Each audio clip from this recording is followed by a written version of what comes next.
Hi everybody, Adam Steele here, and today is going to be a Reaper day. I'm going to show you a trick that I sometimes use in Reaper.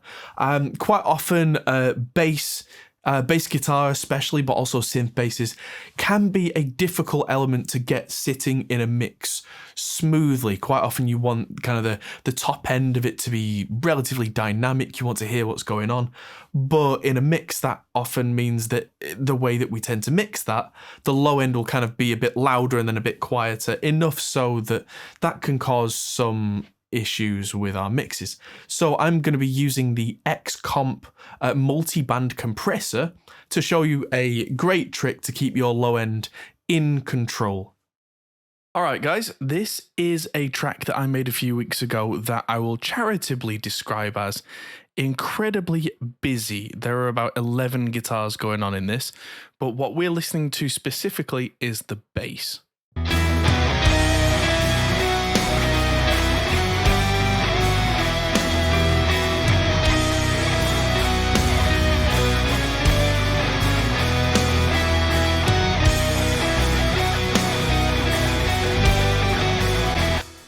I don't know if you can hear that, but sometimes the bass kind of goes whoop and comes in and then kind of disappears again. The bass as it stands is a nice Ampeg amp with a cab, and that's it on my ridiculous 7-string bass. It's quite a low sound. I've used these zoom controls to make that look louder than it actually is by holding down shift and pressing up and down. That's the keyboard shortcut in Reaper to do the kind of the wave file zoom thing. So it looks big, but it's not clipping.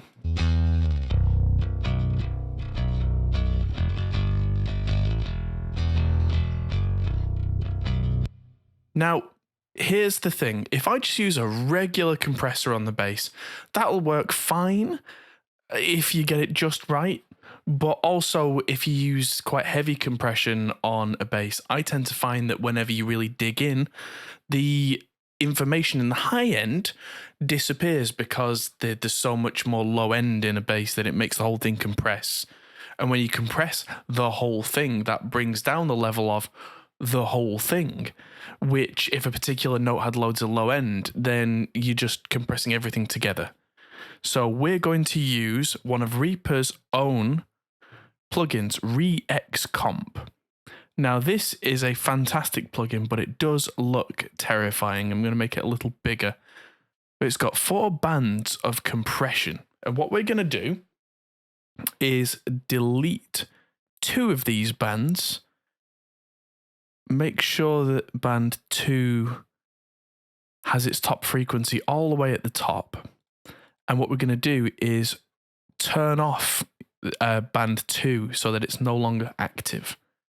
So we've got band 1 and we can choose where this goes up to. And we're going to stick with the default 200 Hertz here. So if I hit play, nothing should sound any different.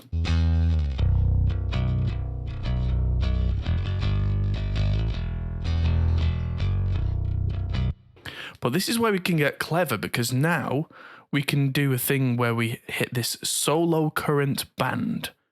And if I hit play, we'll hear nothing but the low end now.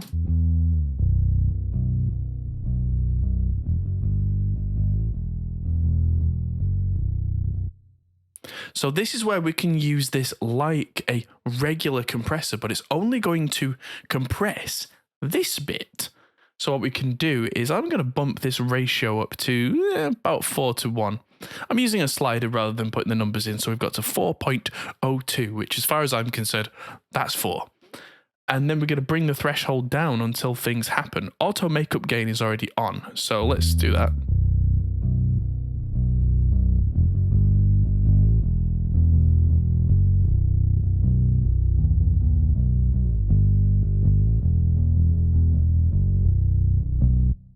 So I didn't actually look at the numbers on the threshold as I was moving this down. I was looking up here at how much compression was being applied to make sure that pretty much on every note in this heavy section, there was at least a little bit of compression going on, which tells me that this should be being managed the entire time. If I hit play again,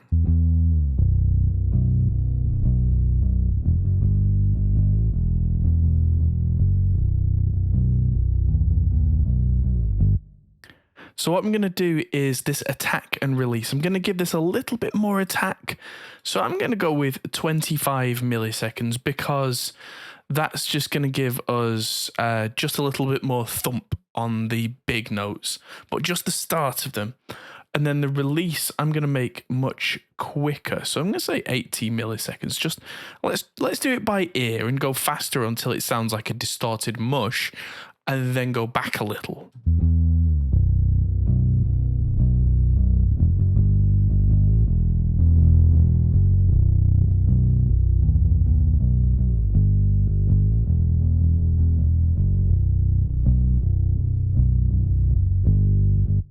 Turns out my intuition was right, but now I can see that some of these low-end notes are not getting any compression at all. And my aim here is, like I said, to have the softest note in the low end have just a teeny bit of compression so that every other note has plenty. Let's take this threshold down even more.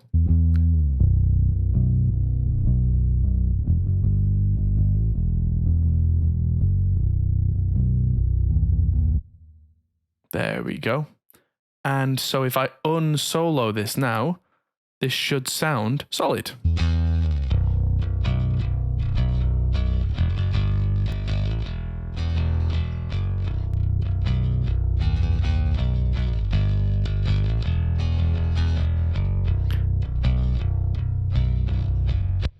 And then the extra benefit here is there's a little gain slider here just on the low end. So without needing a separate EQ plugin, if we do want a bit more or a bit less low end, we now have a separate control for that amount of the low end without having to add more EQs. Let's hear it in the mix and see if that did what we wanted it to do.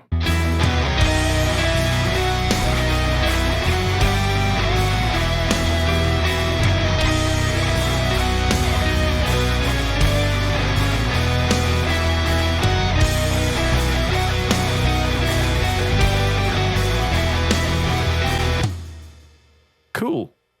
Now, an extra thing I'm going to do is I'm going to turn on the compressor for the top here, and I'm going to have this one at 3:1, so a little bit less compressed, have a much faster release so that I can hear detail come back. And I'm just going to solo it while I try this, but I'm going to bring the threshold down until I can see just a little bit of compression on the clanky clanks.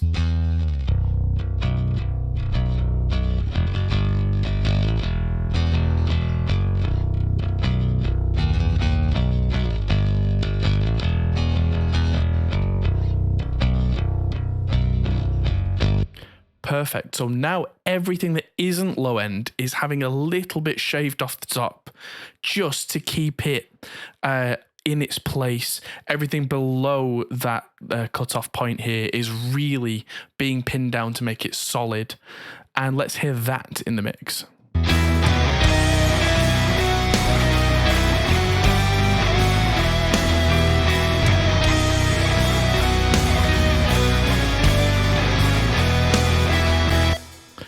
Great, and now I'm just going to turn this whole plugin off and turn it on again. So here we are with it off.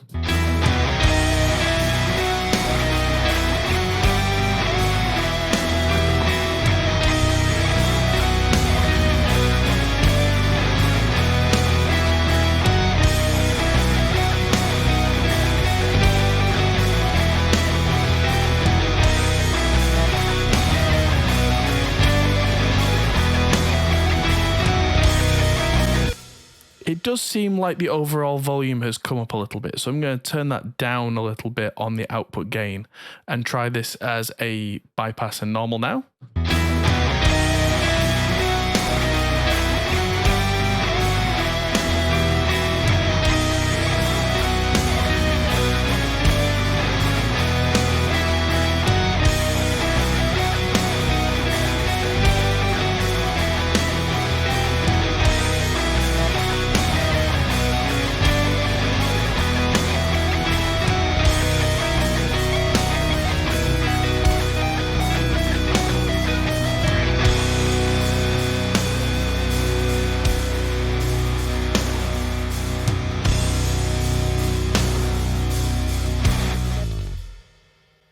Nice. And just at that little break section at the end there, that slide, you could hear all the real character of the bass because the high end wasn't pumping because of heavy compression, but the low end was also solid. And this is a plugin that is inbuilt into Reaper. You can also get it for other DAWs for free in the replugs if you just do a quick search for REA plugs. So there are options there both ways. Thanks for watching. See you in a bit. There you go. Hope you found that useful. Any questions, do let me know by the Academy. And thank you everybody for watching. I'll see you in the next video. Goodbye.